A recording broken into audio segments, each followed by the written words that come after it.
Assalamualaikum warahmatullahi taala wabarakatuh. Alhamdulillahilladzi arsala rasulahu bil huda wa dinil haqq liyudhhirahu 'ala ad-din kullih walau karihal kafirun walau karihal musyrikun walau karihal zalimun. Asyhadu an la ilaha illallah wahdahu la syarika lah wa asyhadu anna sayyidana Muhammadan 'abduhu wa rasuluh. Allahumma salli wa sallim ala sayyidina Muhammadin wa ala alihi wa ashabihi ajma'in, amma ba'd. Pertama, saya mengucapkan ahlan wa sahlan kepada semua tetamu Ramadan di surau Al-Haid Al-Ansar, surah Al-Ansar Taman Al-Haid ini, yang mana kita semua disuruh oleh Allah Subhanahu wa taala supaya bila datangnya bulan Ramadan, maka sebagai orang yang beriman kena gembira. Jadi tak ada kegembiraan kita mengunjungi rumah-rumah Allah Subhanahu wa taala, sama ada musalla, surau, masjid dan sebagainya, untuk kita menunaikan bukan sahaja solat fardu secara berjamaah, tapi kita juga menunaikan solat sunat tarawih pada malam ini, alhamdulillah. Dan saya juga mengucapkan terima kasih kepada anak-anak kita, anak muda kita yang datang ke surau. Kerana apa? Allah Subhanahu Nabi sallallahu alaihi wasallam sebut di antara 7 golongan yang dinaungi oleh naungan Allah Subhanahu wa taala pada hari kiamat, ialah anak-anak muda yang terikat hatinya dengan masjid. Jadi termasuk masjid juga ialah surau-surau, musalla-musalla. Jadi anak-anak, adik-adik saya yang rasa nak dapat naungan Allah Subhanahu wa taala, maka selalulah kita mengunjungi rumah Allah Subhanahu wa taala. Baik. Bila masuk Ramadan ini berkaitan dalam Al-Quran, Allah sebut dia berkaitan dengan Al-Quran. Syahrul Ramadan alladzi unzila fihi Al-Quran hudan lin-nas wa bayyinatin minal huda wal furqan. Allah sebut dalam surah Al-Baqarah, dia kata bulan Ramadan itu bulan yang diturunkan padanya, bulan yang diturunkan di dalamnya Al-Quran. Al-Quran itu diturunkan untuk menjadi panduan manusia, untuk menjadi satu benda medium yang membawa manusia kepada hidayah Allah Subhanahu wa taala, wa bayyinatin minal huda wal furqan, dan dia memberi keterangan tentang petunjuk dan juga sesuatu yang membezakan di antara baik dan buruk. Kalau nak tahu benda itu baik atau buruk, kena timbang dengan Al-Quran dan kena timbang dengan Al-Hadis. Barulah kita dapat bahawa benda itu baik atau buruk. Baik, kita bila masuk bulan Ramadan, sebelum bulan Ramadan ada yang dah bertekak-tekak berebut tapak bazar Ramadan. Kita dalam Islam, orang yang beriman, Nabi kata orang beriman bila nak masuk Ramadan, dia tak sabar untuk mendapat kelebihan pahala Ramadan, bukan kelebihan duit Ramadan. Sebab apa? Sebab pahala yang diturunkan Allah Subhanahu wa taala, pahala yang disediakan Allah Subhanahu wa taala pada bulan Ramadan ini sangat banyak. Tetapi pahala ini merupakan makhluk Allah yang tak nampak. Manusia tak boleh tengok pahala, dengan mata kasar tak nampak. Jadi sebab tu manusia boleh lihat duit bercucuran daripada poket-poket tuan-tuan dan puan-puan akan turun pada bulan Ramadan di bazar-bazar Ramadan. Maka itu yang dilihat oleh peniaga-peniaga. Maka berebutlah dia, bertumbuk-tumbuklah dia kerana nak mendapatkan duit yang sedikit, habuan yang untuk singkat saja. Sementara kita menutup mata, pakailah duit. Tetapi jangan orang bertumbuk atau berebut nak datang ke surau. Tapi kita alhamdulillah di surau Al-Ansar ini ramai.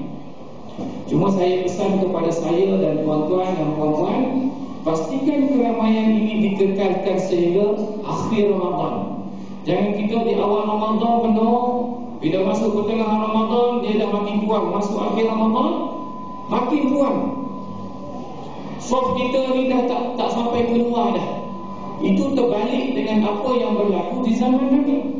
Zaman Nabi di awalnya kurang sedikit, tengahnya makin keramai, makin hujung Ramadan, makin ramai orang yang mendatangi Masjidil Surau. Kerana apa? Dalam hadis yang banyak menerangkan pada 10 Ramadan terakhir itulah kamu akan dikunjungi oleh tetamu yang sangat istimewa, yaitu Al-Qadar, Lailatul Qadar. Bukan Naharul Qadar, tapi Lailatul Qadar, yaitu malam Al-Qadar. Yang mana malam itu Allah Subhanahu wa taala kurniakan kebaikan yang sangat banyak yang tidak disediakan kepada umat-umat Nabi yang terdahulu. Hanya ada kepada umat Nabi Muhammad sallallahu alaihi wasallam. Jadi rugi benar kalau orang yang bila hujung Ramadan nanti sudah memenuhi bazar malam Ramadan, bukan di surau Ramadan. Sebab apa? Kebaikan itu Allah Subhanahu wa taala turunkan di tempat-tempat yang ada orang buat baik. Kalau di bazar Ramadan ada orang berzikir, ya Allah turunkan rahmat yang sangat banyak. Tetapi kalau tuan-tuan pergi ke bazar Ramadan, pergi ke bazar malam Ramadan yang biasanya dibuka pada setengah Ramadan nanti, Masya Allah, pakaian dia pun sudah tidak mencerminkan Ramadan lagi dah. Sebab apa? Anak-anak muda kita dah mula dah memakai pakaian yang kita kata kalau yang perempuan itu sudah tak macam pakaian lagi dah. Makin lama, makin ke hujung dunia ni pakaian dah tak macam pakaian lagi, macam tak ada pakaian dah. Sebab tu berapa anak-anak muda yang tak nampak pahala ni, jangan berapa kesana nak melihat kehebatan, nak melihat kesenangan yang dekat, iaitu kesenangan dunia. Dunia ni nama dunia pun nama dia dana, dekat. Jadi manusia ramai di antara orang yang imannya kurang, kepercayaan atau keyakinannya kurang, maka dia memilih benda yang dekat-dekat. Sebab tu ramai pergi ke tempat selain daripada rumah Allah Subhanahu wa taala. Jadi bila masuk Ramadan ini, Allah Subhanahu wa taala yang selalu kita dengar dalam hadis daripada Ibnu Khuzaimah tentang Ramadan awwaluhu rahmah wa awsatuhu maghfirah wa akhiruhu 'itqun minan nar. Dan tuan-tuan selalu dengar yang hadis bila Nabi naik ke atas mimbar Nabi sebut amin, amin, amin 3 kali amin kan. Hadis itu menerangkan betapa ruginya manusia yang beragama Islam yang mengaku dirinya mukmin bila masuk Ramadan dan habis Ramadan dia tidak mendapat keampunan Allah Subhanahu wa taala. Betapa rugi disebut dalam hadis itu. Jadi kita yang di awal Ramadan, berada di awal Ramadan ini, kita kena mencari keampunan Allah. Macam mana nak cari keampunan Allah tu? Yang pertama, yang paling simple ialah beristighfar. Astaghfirullahaladzim, yang paling pendek. Atau tak tahu bahasa Arab, bahasa Melayu, ya Allah ampunilah dosaku ya Allah, dosaku sangat-sangat banyak ya Allah. Minta ampun dengan Allah Subhanahu wa taala. Tidak ada benda yang paling berguna kepada manusia bila dia berhadapan dengan Allah Subhanahu wa taala melainkan keampunan Allah Subhanahu wa taala. Duit tak pakai dah. Anak yang kerja, kita kata pakak-pakak tinggi pun tak pakai dah. Perdana Menteri pun dah tak pakai masa itu dah. Yang pakai adalah keampunan Allah Subhanahu wa taala. Jadi bulan Ramadan ini bulan yang dijanjikan adanya pengampunan Allah bagi mereka yang nak minta ampun. Bulan lain ada, bukan tak ada. Pengampunan ini sepanjang tahun, tetapi Allah lebihkan pada bulan Ramadan. Sebab bulan Ramadan ini sepanjangnya Allah makbulkan doa hamba-Nya yang minta doa. Jadi sepanjang bulan Ramadan ini doa yang banyak-banyak. Apa yang tuan-tuan nak, puan-puan nak doa lah banyak-banyak. Doa itu biarlah doa yang baik-baik. Nak minta anak berjaya, nak minta isteri yang baik, suami yang baik, doa lah, tak ada masalah. Minta dengan Allah Subhanahu wa taala, mudah-mudahan anak-anak kita menjadi anak-anak yang baik. Ayat yang saya baca tadi dalam surah Al-Baqarah, ayat yang ketiga, keempat itu, innal ladzina kafaru, Tuhan kata sesungguhnya orang-orang yang kafir. Okey, orang-orang kafir itu Allah Subhanahu wa taala sebut dalam Al-Quran, innal ladzina kafaru sawa'un 'alaihim a'anzartahum am lam tunzirhum. Okey, a'anzartahum am lam tunzirhum la yu'minun. Okey, orang kafir ini Allah sebut, dia kata sama ada kamu cakap kepada dia tentang syurga neraka ke, cakap kepada dia dosa pahala ke, bagi dia sama, tak ada beza. Jadi kita tak nak jadi orang yang sebut itu. Apatah lagi kafir, kita pun tak nak jadi orang Islam yang munafik yang diterangkan dalam ayat yang seterusnya dalam surah Al-Baqarah ini. Maka kita kena ambil peringatan. Bila diberi peringatan oleh ayat-ayat Allah Subhanahu wa taala, maka kita kena ambil peringatan. Peringatan dia apa dia? Peringatan dia, orang-orang yang beriman mestilah membuat kebaikan, bukan doa saja. Kena belajar ilmu dan buat. Lepas tu baru doa. Kemudian yang peringkat terakhir barulah kita kata mesti dengan niat yang ikhlas. Begitu juga kita datang pada malam ini. Kebanyakan orang kita bila masuk bulan Ramadan ini dia mudah sedih. Dia tanya kawan-kawan dia surau yang mana yang paling ekspres sekali. Tazkirah pun tak nak. Kita bulan Ramadan kita nak rehat tak tazkirah ni. Boring nak tazkirah je kan. Saya nak solat tarawih dah bulan lain mana boleh tak solat tarawih. Bulan Ramadan dia. Jadi rehatlah tazkirah. Dan pergi cari yang tak ada tazkirah. Jadi bukan tak boleh bukan tak boleh kita tak ada tazkirah, boleh. Tak ada masalah. Tazkirah ni bukan juz'un minat tarawih, bukan. Bahawa Nabi tak ada tazkirah kan. Tapi Nabi itu orangnya bahasa Arab. Al-Quran diturunkan dalam bahasa Arab. Dia faham. Kita tak faham-faham juga. Jadi kena ada peringatan dengan ada sesi penerangan supaya ayat yang imam baca tu tuan-tuan faham dan boleh jadi panduan. Tak ada guna Al-Quran kalau baca saja tajwid bagus, tapi tak menjadi panduan kepada kita. Contoh dia ada manual book. Setiap motor yang tuan-tuan beli, kereta yang tuan-tuan beli tu ada manual book dia. Jadi manual book tu tak ada guna kalau tuan-tuan tak baca.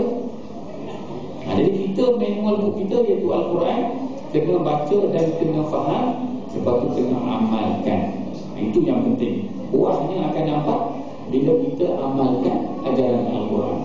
Payah mana usah nak amalkan Al-Quran, tak payah, tapi jarang manusia yang suka dengan ajaran Al-Quran kecuali orang yang beriman sahaja. Orang tak beriman dia tak suka. Sebab apa? Sebab dia khatamallahu ala qulubihim wa ala sam'ihim wa ala absarihim ghishawa. Allah Subhanahu wa taala telah weldingkan hati mereka daripada melihat kebaikan. Orang yang tak baik ni Allah patrikan, Allah weldingkan, Allah tutupkan hati mereka daripada melihat kebaikan itu baik. Maka dia nampak sama. Alah pergi surau, balik surau tak ada apa-apa ni. Baik di pada Ramadan boleh tengok awet cun lagi. Cun lagi kan. Boleh tengok makanan, wah sedap kan.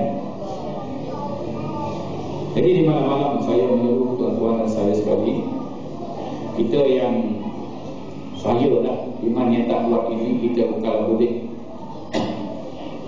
kita kurangkan sikit pergi bazar Ramadan.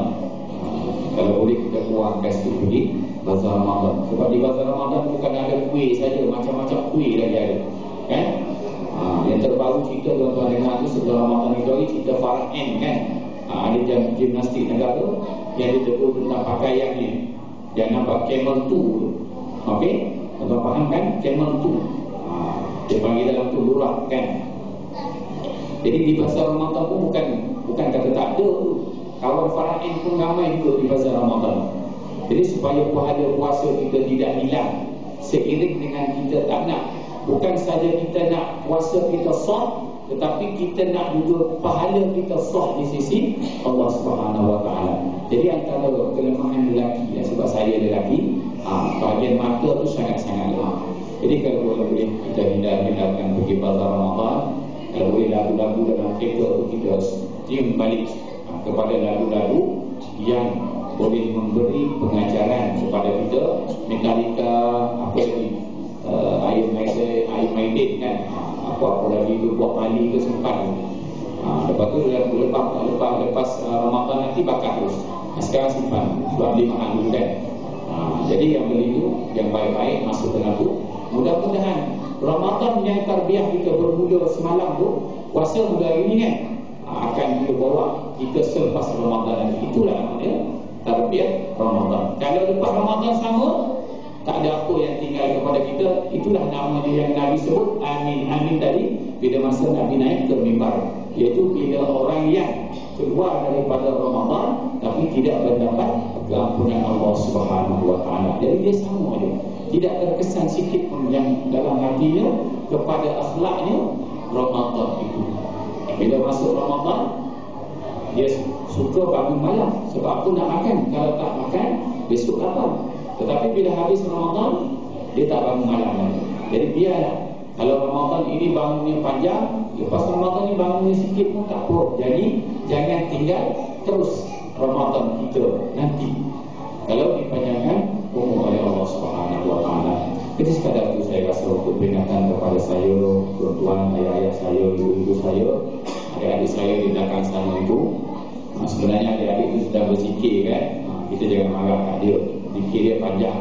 Saya anak sekolah macam tu lah. Saya panggil dia, saya kata kalau boleh Ustaz, detik Ustaz cakap kat depan kalau kamu tak dengar. Dia Ustaz bagi masa 5 minit. Dia tak nak cakap kat depan. Dia nak cakap dengan kawan dia. Jadi itulah kanak-kanak kita dulu sama asalnya daripada kanak-kanak dulu. Jadi Alhamdulillah bawa anak-anak kita ke surau. Jangan dimarah dia. Cuma didisiplinkan saja kalau boleh bila sembahyang. Jaga jangan bising. Berzikir dalam sembahyang tu baca yang dengar imam tu jaga zikir dah tu. Jadi bila sembahyang tak payah zikir yang luar-luar. Simpan zikir tu nanti lepas habis tarawih dan lepas habis weekend nanti adik-adik zikir kan. Sampai pagi pun tak apa. Tak ada masalah kan. Tahu mata adik memang keras, tak ada masalah. Kami orang tua ni dah tak boleh tahan nak. Nak bangun tahajud pun ada tu bertokar dia dah bangun kan. Berpodang. Adik-adik tu semacam ada dinasti pak sekali kan.